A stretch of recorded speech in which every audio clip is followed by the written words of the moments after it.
നമസ്കാരം.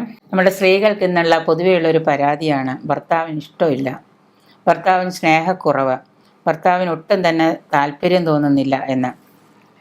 ആദ്യമായിട്ട് ഞാനൊരു കാര്യം പറയാം. ഭർത്താവിന് ഇഷ്ടമില്ല എന്ന് തോന്നാനുള്ള കാരണം എന്താണെന്ന് ആദ്യം കണ്ടുപിടിക്കാം. എല്ലാവരും അങ്ങനെയാണ്. കല്യാണമൊക്കെ കഴിഞ്ഞ് കുറേ കാലം കഴിയുമ്പോൾ, ഒരു കുട്ടിയൊക്കെ ആയി കഴിയുമ്പോൾ സ്വാഭാവികമായിട്ട് നേരത്തെ ഇപ്പോൾ പ്രണയിച്ച് വിവാഹം കഴിച്ചവരാണെങ്കിൽ പോലും കുറച്ച് കാലം കഴിയുമ്പോൾ ആ പഴയ പ്രണയമൊന്നും നമ്മളോട് കാണില്ല. യഥാർത്ഥ ജീവിതമാണല്ലോ. കഥയില്ലത് ജീവിതം എന്ന് പറയുന്ന പോലെ യഥാർത്ഥ ജീവിതത്തിലേക്ക് വരുമ്പോൾ ഭർത്താവിന് നമ്മളോട് ഇഷ്ടക്കുറവ് തോന്നുന്നു എന്നുള്ളത് നമ്മുടെ മനസ്സിൻ്റെ ഒരു തോന്നലാണ്.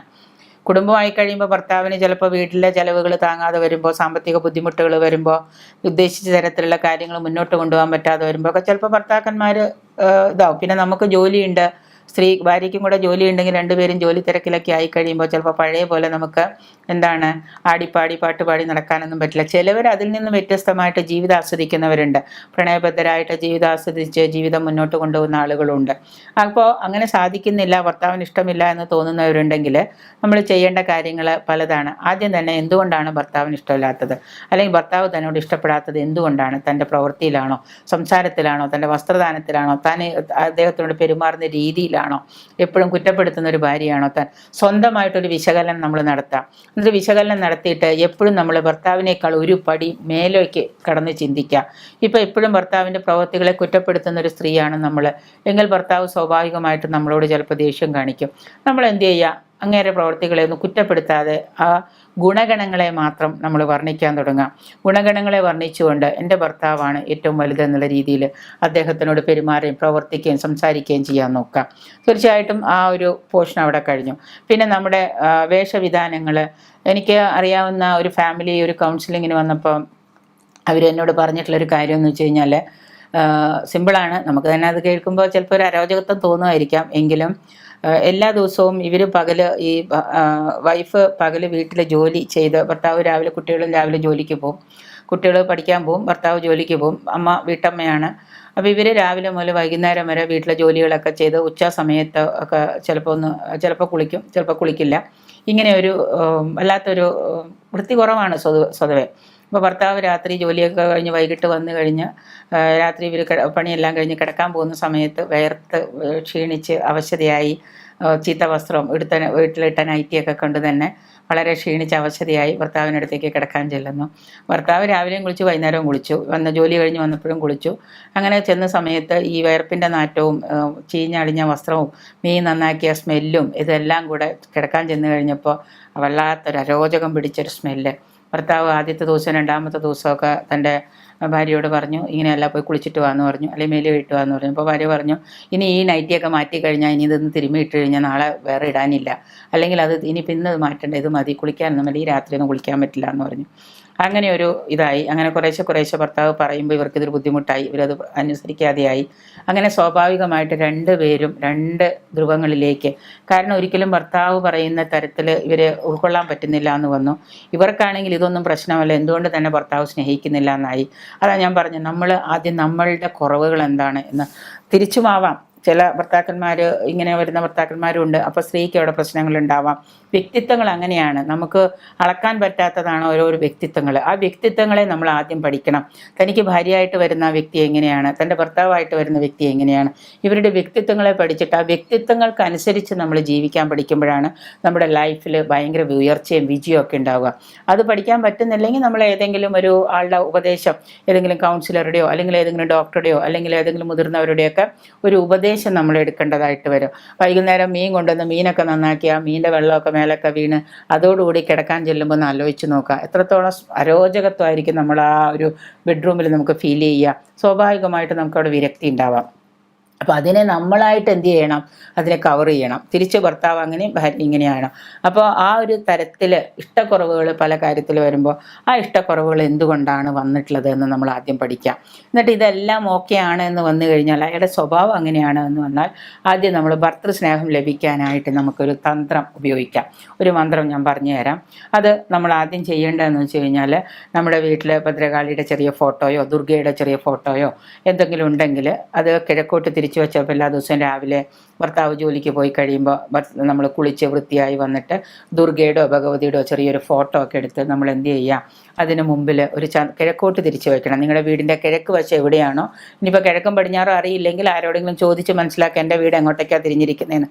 എന്നിട്ട് നമ്മുടെ ഈ ഫോട്ടോ ദുർഗയുടെ ആവാം, മേടിക്കാൻ കിട്ടും, ചെറിയ ഫോട്ടോ മേടിച്ച ഒരു ഭദ്രകാളിയുടെ ഒരു ദുർഗയുടെ ചെറിയൊരു ഫോട്ടോ വാങ്ങിച്ചിട്ട് കിഴക്കോട്ട് തിരിച്ച് വയ്ക്കുക. കിഴക്കോട്ട് തിരിച്ച് വെച്ചിട്ട് നമ്മൾ എന്ത് ചെയ്യണമെന്ന് വെച്ച് കഴിഞ്ഞാൽ ചുവന്ന ചെമ്പരത്തി പൂവോ അല്ലെങ്കിൽ ചുവന്ന ചെത്തിപ്പൂവോ അങ്ങനെ ഏതെങ്കിലും കുറച്ച് കുങ്കുമം വാങ്ങിച്ചിട്ട് ഒരു കുങ്കുമം ഒരു ചെപ്പിലിട്ട് കുറച്ച് ചുവന്ന പൂവൊക്കെ ഇട്ട് വെച്ചിട്ട് ഒരു ചെരാതിൽ കുറച്ച് നെയ്യ് ഒഴിച്ച് അല്ലെങ്കിൽ ചെറിയൊരു നിലവിളക്കിൽ കുറച്ച് അഷ്ടദേവി വിളക്കുകളൊക്കെ കിട്ടും ചെറിയ, അത് മേടിച്ചിട്ട് അതിൽ കുറച്ച് നെയ്യ് ഒഴിച്ചിട്ട് വിളക്ക് കൊളുത്തി വെച്ച് ഈ വിളക്ക് ഈ ഫോട്ടോയുടെ ദുർഗയുടെയോ ഭദ്രകാളിയുടെ ഫോട്ടോയുടെ മുൻപിൽ വയ്ക്കുക. അപ്പം കിഴക്കോട്ട് തിരിച്ചു വയ്ക്കുമ്പോൾ നിങ്ങൾ എങ്ങോട്ടൊക്കെയായിരിക്കും തിരിഞ്ഞിരിക്കുക, പടിഞ്ഞാട്ടൊക്കെയായിരിക്കും തിരിഞ്ഞിരിക്കുക. ശ്രദ്ധിക്കണം, ഫോട്ടോ കിഴക്കോട്ട് തിരിച്ചു വെച്ചു, അപ്പം നിങ്ങൾ പടിഞ്ഞാട്ടേക്കാണ് തിരിഞ്ഞിരിക്കുക. നിങ്ങളുടെ മുഖം ദേവിയുടെ ഫോട്ടോയുടെ മുഖത്തേക്കായിരിക്കും, നിങ്ങൾ സ്വാഭാവികമായിട്ട് പടിഞ്ഞാട്ടാണ് തിരിഞ്ഞിരിക്കുക. അതിൻ്റെ മുൻപിൽ ചുവന്ന പൂക്കൾ, നെയ്വിളക്ക്, ഒരു ചന്ദനത്തിരി എല്ലാം ഇട്ട് 5 തിരിയിട്ട് വിളക്ക് കൊളുത്താനൊക്കെ പറ്റുമെങ്കിൽ നല്ല ഭംഗിയായിട്ട് 5 തിരിയിട്ട വിളക്കൊക്കെ കൊളുത്തി അമ്മയുടെ ഫോട്ടോയിൽ ചെറിയൊരു മാലയൊക്കെ വേണമെങ്കിൽ നമുക്ക് ചാർത്താം. എന്താ ചെത്തിപ്പൂ മാലയോ അല്ലെങ്കിൽ ഏതെങ്കിലും മാലയൊക്കെ ചാർത്തി നല്ല ഭംഗിയായിട്ട് പായസമൊക്കെ വയ്ക്കാൻ അറിയാവുന്നതാണെങ്കിൽ കുറച്ച് പായസമൊക്കെ വെച്ചിട്ട് നിങ്ങളൊരു കാര്യം ചെയ്യുക. നമ്മൾ സ്ത്രീകളെല്ലാവരും എന്ത് ചെയ്യുക, പൂജ പഠിക്കുക. നമുക്ക് ഭദ്രകാളി പൂജ പഠിക്കാം, ദുർഗാ പൂജ കഴിഞ്ഞ ദിവസം എന്നോടൊരു ചേച്ചി എന്നോട് പറഞ്ഞു പൂജയൊക്കെ പഠിക്കണമെന്ന് ആഗ്രഹമുണ്ട്, പക്ഷേ അയ്യോ എനിക്ക് പേടിയാണ് പൂജ പഠിക്കാൻ. എന്തിനാ നമ്മൾ ദേവതകളെ പേടിക്കണേ? എന്തിനാ പേടിക്കേണ്ട ആവശ്യം എന്താ? നമ്മൾ ദേവത എന്ന് പറയുന്നത് ആരാ? ഭദ്രകാളി എന്ന് പറയുന്നത് ആരാ? ദുർഗ എന്ന് പറയുന്നത് ആരാ? സ്ത്രീയാണ്. അമ്മയെ നമ്മൾ പൂജിക്കണേന് എന്തിനാ നമ്മൾ പേടിക്കണേ? എന്തിനാ? അതിൻ്റെ ആവശ്യം എന്താ? പൂജയിൽ തെറ്റുകൾ വന്നാൽ പിഴവ് വന്നു കഴിഞ്ഞാൽ പേടിയാണ് എനിക്ക്. സ്വന്തം ജീവിതം പരാജയപ്പെട്ടു പോകുമ്പോൾ നമ്മൾ പേടിക്കുന്നില്ല, മറിച്ച് ദേവിയെ പൂജിക്കുമ്പോൾ അമ്മ ഭഗവതി അമ്മയാണ്, നന്മയാണ്. സ്വന്തം സന്താനത്തിൻ്റെ ദുഃഖം കാണാൻ അമ്മ ഇഷ്ടപ്പെടാറില്ല. അതുകൊണ്ട് നമ്മൾ പൂജ പഠിച്ച് തന്നെ പൂജ ചെയ്താൽ തീർച്ചയായിട്ടും അവിടെ കൂടുതൽ എഫക്റ്റ് ഉണ്ടാവും. അമ്പലത്തിലെ തിരുമേനി മാത്രം അമ്പലത്തിൽ ചെയ്താൽ പൂജ ആവുള്ളൂന്നില്ല. നമുക്കറിയാവുന്ന മന്ത്രങ്ങൾ ഒരു ഗുരുവിൽ നിന്ന് മന്ത്രദീക്ഷ പഠിച്ച് ആ മന്ത്രം പഠിച്ച് ശുദ്ധിയും വൃത്തിയുമായിട്ട് നമ്മുടെ വീട്ടിൽ നമ്മൾ പൂജ ചെയ്ത് നോക്കൂ, നമ്മുടെ വീടിനും വീട്ടുകാർക്കും ഐശ്വര്യം ഉണ്ടാകും. ഭർത്താവൊക്കെ നല്ല നമ്മളെ സ്നേഹിക്കാൻ തുടങ്ങും. പഠിക്കാനുള്ള മനസ്സും അത് ചെയ്യാനുള്ള ആ മാനസിക സാന്നിധ്യവും നിങ്ങൾ കാണിച്ചാൽ മതി. അപ്പം അതുകൊണ്ടൊരു കാര്യം ചെയ്യാം, കുങ്കുമവും പൂവും ചുവന്ന പൂവൊക്കെ ഒരു താലത്തിൽ വെച്ച് കുറച്ച് പായസം വേണമെങ്കിൽ ഇത്തിരി പായസമൊക്കെ ഉണ്ടാക്കി, ഇത്തിരി പാൽപ്പായസം ഉണ്ടാക്കാൻ അറിയാത്ത അടപ്രഥമനൊന്നും വെക്കേണ്ട കേട്ടോ.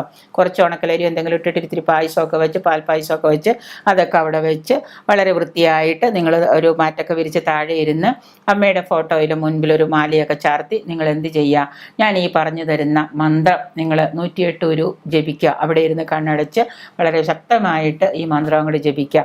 ഇങ്ങനെ ഒരു 41 ദിവസം അപ്പോൾ ഉടനെ അടുത്ത ചോദ്യം, 41 ദിവസം പറ്റില്ലല്ലോ, ഞങ്ങൾക്ക് 28 ദിവസം കഴിയുമ്പോൾ മുടക്കം വരുമല്ലോ എന്ന്. 28 ദിവസം കഴിയുമ്പോൾ മുടക്കം വരുമ്പോൾ നിങ്ങളൊരു കാര്യം ചെയ്യുക, 28ാം ദിവസം നിങ്ങൾ ജപിക്കുന്ന സമയത്ത് നിങ്ങൾക്ക് മുടക്കം വന്നു, അല്ലെങ്കിൽ അന്ന് രാവിലെ മുടക്കം വന്നു, ആർത്തവം വന്നു എന്ന് വിചാരിക്കുക. നിങ്ങളൊരു കാര്യം ചെയ്യുക, വിളക്ക് കൊളുത്തണ്ട, അമ്മയുടെ ഫോട്ടോ അവിടെ ഇരുന്നോട്ടെ, നിങ്ങളവിടെ മാറി ഇരുന്നിട്ട് ഈ മന്ത്രം ജപിച്ചോളുക. വേറെ നിങ്ങൾ പൂജ ചെയ്യാനോ അല്ലെങ്കിൽ മറ്റൊന്നും ചെയ്യാൻ പോകണ്ട. മന്ത്രങ്ങൾക്കൊന്നും നിങ്ങളുടെ ശാരീരിക അശുദ്ധി നിങ്ങളെ ബാധിക്കില്ല.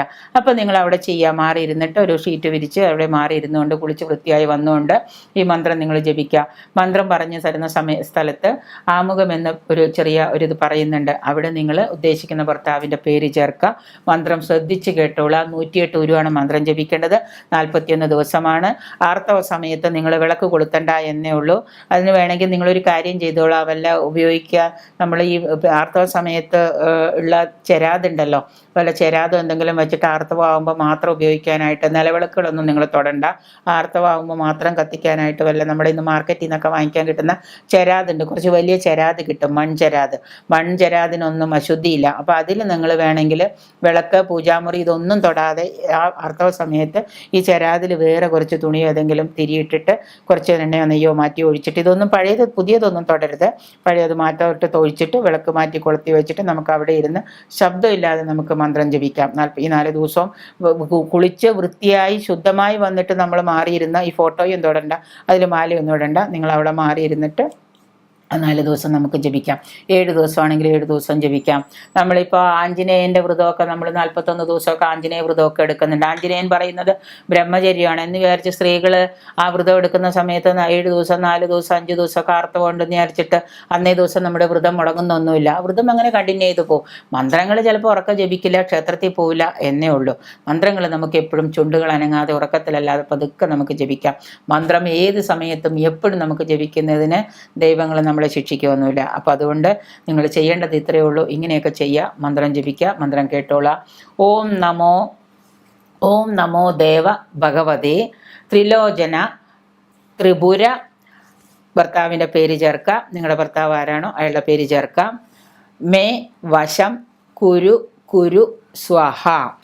മന്ത്രം ഒന്നുകൂടെ ശ്രദ്ധിച്ച് കേട്ട് എഴുതിയെടുക്കുക. ഓം നമോ ദേവ ഭഗവതേ ത്രിലോചന ത്രിപുര. ഭർത്താവിൻ്റെ പേര് മേ വശം കുരു സ്വാഹ എന്ന് ചേർക്കാം. ഇനി ഇതിലൊന്നിലും നിങ്ങൾക്ക് പറ്റുന്നില്ല, ഇങ്ങനെ 41 ദിവസം ചെയ്യാനൊന്നും വയ്യ, ഭർത്താവിന് ഇഷ്ടമല്ല, ഭർത്താവ് ഇത് അറിയും, ബുദ്ധിമുട്ടാണ് എന്നൊക്കെ വിചാരിക്കുന്നുണ്ടെങ്കിൽ നമുക്ക് വേറെ എന്തെങ്കിലും മാർഗ്ഗങ്ങൾ നമുക്ക് നോക്കാം. ഭർത്താവിൻ്റെ ഇഷ്ടം കിട്ടാനും സ്നേഹം കിട്ടാനൊക്കെ ആയിട്ട് എന്ത് കാരണങ്ങളാണെന്നുള്ളത് ആദ്യം നമ്മൾ കണ്ടുപിടിക്കണം.